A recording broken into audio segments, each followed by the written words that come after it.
Hi, Mark Donovan here from Falcon Imagery, and today I'm going to go over a slightly different topic. It's on the topic of drones and specifically remote ID.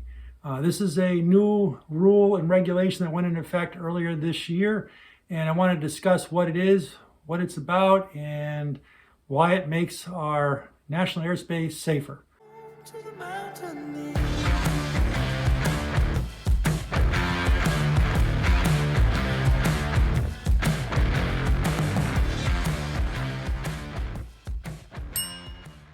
Okay, so let's get into this. Remote ID rule for FAA Part 107 drone operation. And for those of you who are not familiar with Part 107, it's 14 Code of Federal Regulations, Part 107. Basically, it's the rules in place from the FAA on how to conduct commercial operations with drones weighing less than 55 pounds. So back a few years ago, the FAA proposed a set of new rules back in 2021, and they had kind of a timed and phased approach.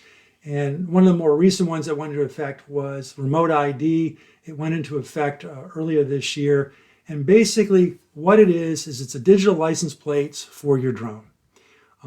Basically, it provides broadcast information from the drone down to the ground for those who need to or want to know information about your drone in terms of its altitude, its velocity, its direction, any alarms.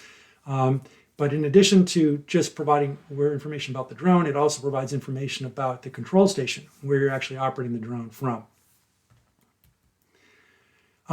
So why is it required? Well, the major reason it's required is to mitigate the safety concerns in our national airspace. As our airspace gets more complex with more drone operations and manned aircraft operations, but particularly for drone operations associated with delivery of services and products, we need to have some ability to keep a better eye on what's flying and who's flying, what type of drone. So that's why the remote ID became a requirement.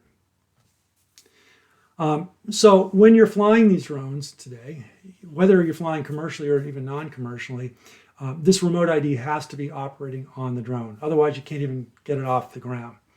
And if for any reason the remote ID function fails to work or stops working in flight, then the remote pick is responsible for basically bringing that aircraft back down as soon as practical. The bottom line is the FAA does not want drones flying in the air unless they have a remote ID broadcast going on so that authorities can know where those drones are, who's operating them, and what the drones are actually performing for movement.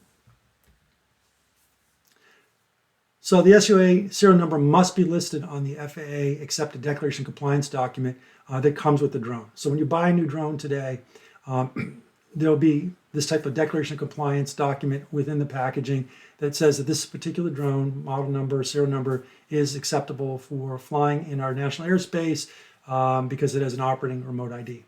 There's also something called a broadcast module that can be purchased for older drones, which we'll get into in a minute. So there's three ways to comply with this remote ID rule that went into effect. You can, again, buy a brand new drone that has built-in remote ID. Every manufacturer is required to produce nothing but those types of drones today with that remote ID built in. You can have a broadcast module on board the drone that you affix to it externally. Or you could request from the FAA what they call a FRIA. You could fly within an FAA-recognized identification area known as a FRIA. This could be for small groups or communities of drone pilots or universities or schools to operate older drones that do not have the remote ID function in it. So if we look a little bit more in detail in regards to compliance, the three ways you can comply with remote ID, again, you can buy the new drones today on the market with the standard remote ID built in. So this type of functionality is going to basically provide from takeoff to shutdown. It's going to broadcast information such as the drone ID number, the drone location and altitude, its velocity, the control station location and elevation, time mark, and any emergency status information associated with that drone while it's flying. The second way is, again, with the broadcast modules that you buy, these aftermarket broadcast modules that you can affix to your older drones. They provide a lot of the same information, but not quite everything that the integrated ones that come with the new drones. Basically, you're required to absolutely have the drone fly within limited line of sight operations. With all drone operations under Part 107, it's supposed to be within line of sight, but there can be certificates of waivers potentially to go beyond the line of sight. But from what I read, with the broadcast module, you're not going to get that waiver. You're going to have to fly within the line of sight. And so what information is a broadcast module transmitting out? It's going to put out the drone ID number, the drone location and altitude, the drone velocity, the takeoff location, elevation, and time mark. What it's not going to transmit out is the control station location. And again, the last way to comply with remote ID is to operate the drone without a broadcast module or remote ID in a FRIA area, FAA recognized identification area, where again, for schools, universities, communities of drone pilots, where they can operate in a very controlled area that the FAA knows about. So again, drone manufacturers had 18 months from April 21st, 2021 to begin producing drones with remote ID. As of December 2022, any new drone coming out on the market had to have the remote ID built into it. So virtually every drone you buy today has it in it.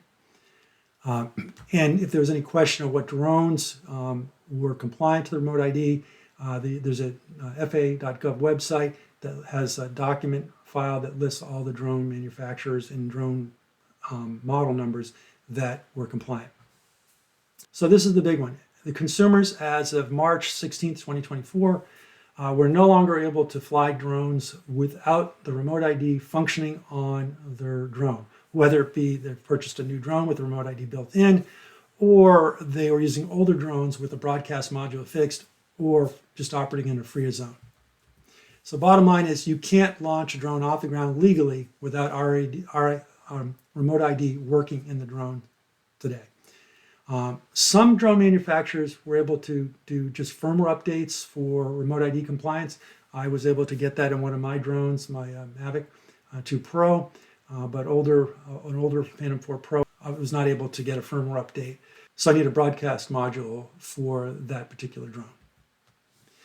So in regards to these broadcast modules, there's a number of vendors on the market today that are offering these types of broadcast modules.